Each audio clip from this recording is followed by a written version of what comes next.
Hi and welcome to Philosophy with Phil, with me, Phil Cohen. This video is going to be about equality, and in many ways it can be seen as the third video in the series about justice and fairness and equality. And there are two previous videos you can watch that, in my view, would serve as a bit of an introduction to this video. Before I go on, I want to give two axiomatic statements that we're going to sort of frame the rest of this discussion, and to me really set the tone for what Judaism has to say about equality.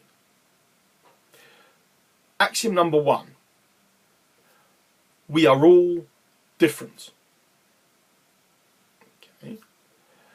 Yes, we have a lot in common. Yes, we have a lot of similarities. But we also have differences, and those differences need to be respected. Which leads me on to axiom number two. We have a Torah command to be respectful, civil, polite, kind, whatever you want to call it, to every individual. As the famous saying goes, V'ahavta l'recha kamocha. You should love your neighbour as yourself. Now, I don't want to go down the whole route of how you can love a separate individual that you don't know, that's for a separate discussion. Man was created, as we learn in the book of Genesis, Bereshis, B'Tselem Elokim, in the image of God. We are all part of mankind, of humankind, and as such, we are all worthy of the respect and the dignity that encompasses.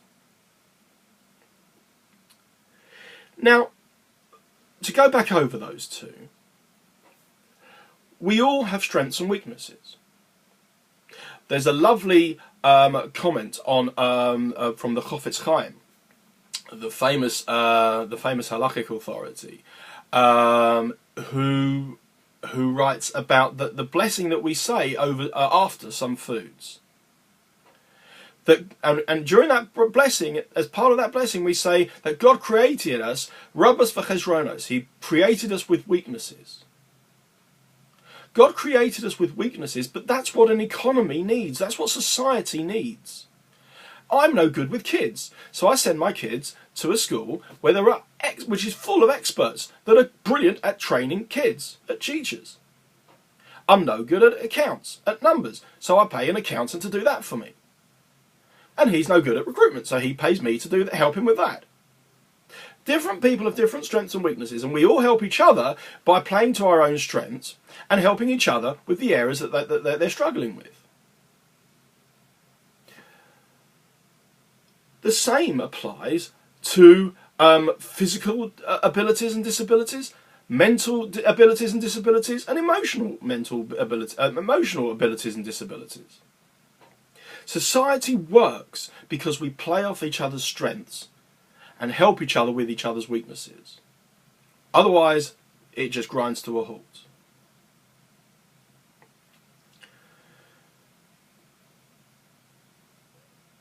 In Torah terms, we do have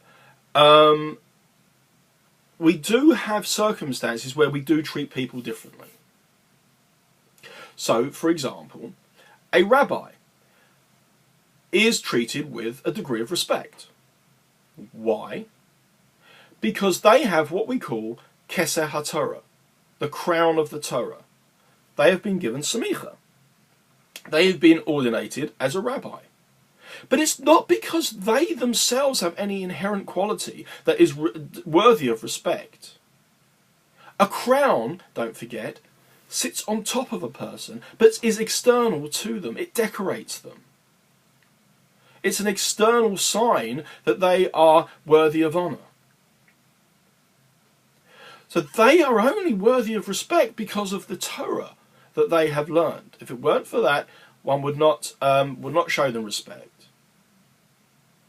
And there are many controversial stories about Rabbonim that have gone off the rails and have had their semicha rescinded, or have not been shown the respect that would otherwise be shown to a rabbi.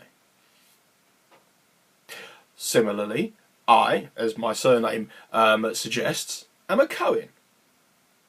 And a Cohen is, in many cases, afforded priority in various circumstances. But that's not because of me. That's because I'm descended from Aaron HaKohen, the very first Cohen Gadol.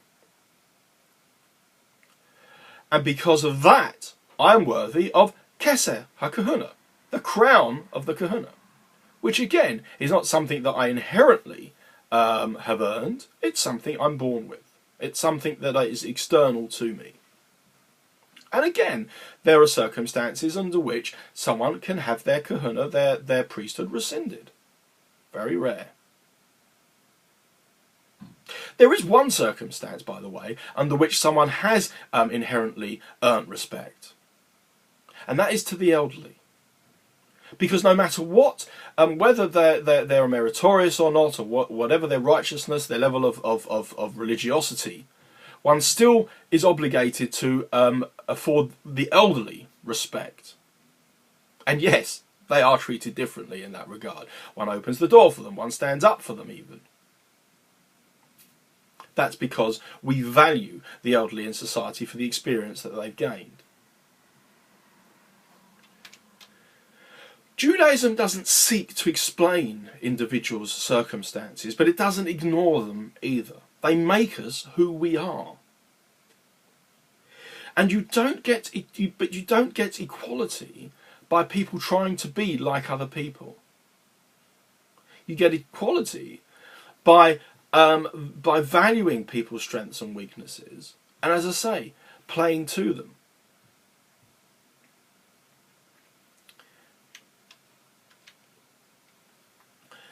I think I'll end with two things. I'll link to a cartoon, if that's okay, in the credits.